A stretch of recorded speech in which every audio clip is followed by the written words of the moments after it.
नमस्कार दोस्तों, यदि आप कोई भी काम करने में आलस करते हैं तो यह कहानी आपके लिए ही है। इस कहानी को लास्ट तक जरूर सुनें। दोस्तों, आलस एक ऐसी बीमारी है जो बनी बनाई काम को बिगाड़ सकता है। अगर इसे समय रहते दूर नहीं किया गया तो पूरी जीवन पछताना पड़ जाता है। दोस्तों, कहानी शुरू करने से पहले आपको बता दें कि यदि आप और ऐसे वीडियो देखना पसंद करते हैं तो इस चैनल को सब्सक्राइब जरूर कर लें। तो आइए कहानी शुरू करते हैं। एक छोटे से गांव में एक लड़का रहता था जिसका नाम मोहन था। मोहन बहुत आलसी था और हर काम को टालने की आदत उसकी जिंदगी में कई परेशानी खड़ी कर दी थी। वह पढ़ाई से लेकर घर के काम तक हर जरूरी काम को बाद में करने की सोचता, जिसके कारण उसके स्कूल में भी अंक खराब आते और उसके दोस्त भी उससे दूर होने लगे थे। उसके घर वाले और स्कूल के शिक्षक बार बार उसे समझाते कि समय की कद्र करो, लेकिन मोहन हर बार उसकी बातों को नज़रअंदाज कर देता। वह सोचता था कि उसके पास बहुत समय है, वह बाद में सब ठीक कर लेगा। पर उसका यह आदत उसकी सफलता के रास्ते में सबसे बड़ी बाधा बन रहा था। एक दिन गांव में एक बुद्धिमान साधु आए, जिनके बारे में कहा जाता था कि उनके पास हर समस्या का हल है। गांव के सभी लोग उनसे मिलने और अपने जीवन की समस्या का समाधान पूछने के लिए जा रहे थे। मोहन भी उसमें शामिल हो गया। मोहन रास्ते में सोच रहा था कि शायद साधु उसे कुछ ऐसा मंत्र दे देंगे जिसे वह बिना मेहनत किए सब कुछ हासिल कर लेगा। साधु के पास पहुंचने के बाद सभी ने अपनी अपनी समस्या साधु से कही, जिस पर साधु ने भी उन समस्याओं का समाधान बताया। जब मोहन की बारी आई तो उसने साधु से कहा, महात्मा, मुझे सफलता का कोई आसान तरीका बताइए।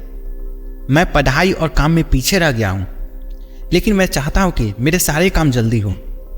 साधु ने इसकी बात सुनकर कहा, बेटा, तुम्हारी समस्या का हल मेरे पास है, लेकिन पहले तुम्हें एक कहानी सुनाता हूं। मोहन ने बोला, ठीक है। साधु ने मोहन को एक राजा की कहानी सुनानी शुरू की, जिसका एक आलसी दोस्त था। एक दिन राजा ने खुश होकर अपनी दोस्त से कहा, तुम मेरे खजाने में जाकर जितना सोना और रत्न उठा सकते हो वो तुम्हारा हो जाएगा, लेकिन तुम्हें सूर्य अस्त से पहले यह काम करना होगा। राजा का दोस्त बहुत खुश हुआ और राजा का धन्यवाद करके अपने घर चला गया। घर पहुंचकर उसने अपनी पत्नी को यह खुशखबरी सुनाई। पत्नी ने कहा, तुम्हें तुरंत खजाने की ओर जाना चाहिए।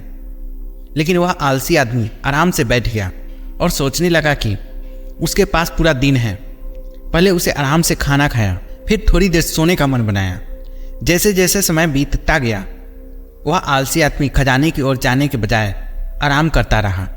जब राजा का दोस्त सो करके उठा तो उसको एहसास हुआ कि अब संध्या होने वाली है, समय खत्म होने वाला है। वह जल्दी जल्दी महल की ओर भागा, लेकिन तब तक बहुत देर हो चुकी थी। सूर्य अस्त हो चुका था और महल के दरवाजे बंद हो गए थे। उसने अपने आलस और समय की बर्बादी के कारण सुनहरा मौका को गवा दिया था। साधु ने मोहन से कहा, तुम्हारी समस्या भी इसी आलसी आदमी जैसी है। तुम हर काम को टालते हो और सोचते हो कि बाद में कर लूँगा, लेकिन एक दिन ऐसा आएगा जब तुम अपने अवसरों को खो दोगे और पछताओगे। समय सबसे कीमती होता है, उसे बर्बाद मत करो। साधु की बातों ने मोहन को गहराई से प्रभावित किया। उसने उसी दिन से अपनी आदत बदलने की ठान ली। अब वह हर काम समय पर करने लगा और धीरे धीरे उसने पढ़ाई में सुधार आने लगा। उसके दोस्त भी उसकी मेहनत को देखकर उससे फिर से घुल मिल गए। मोहन ने समझ लिया था कि जीवन में सफलता पाने के लिए सबसे जरूरी है समय की कद्र करना और आलस्य से दूर रहना। दोस्तों, इस कहानी से हमें यह सीख मिलती है कि समय सबसे अमूल्य संपत्ति है। अगर हम इसका सही उपयोग नहीं करेंगे तो हमें अपने जीवन के सुनहरे अवसरों को खोने का पछतावा होगा। जो लोग समय की कद्र करते हैं वही जीवन में सफलता प्राप्त करते हैं। तो दोस्तों, आज से ही आलस छोड़ें और सुनहरे अवसर का लाभ उठाएं। दोस्तों, यदि आप वीडियो में यहाँ तक आ चुके हैं तो वीडियो को लाइक ज़रूर कीजिएगा और ऐसे ही वीडियो देखने के लिए चैनल को सब्सक्राइब कर लीजिए।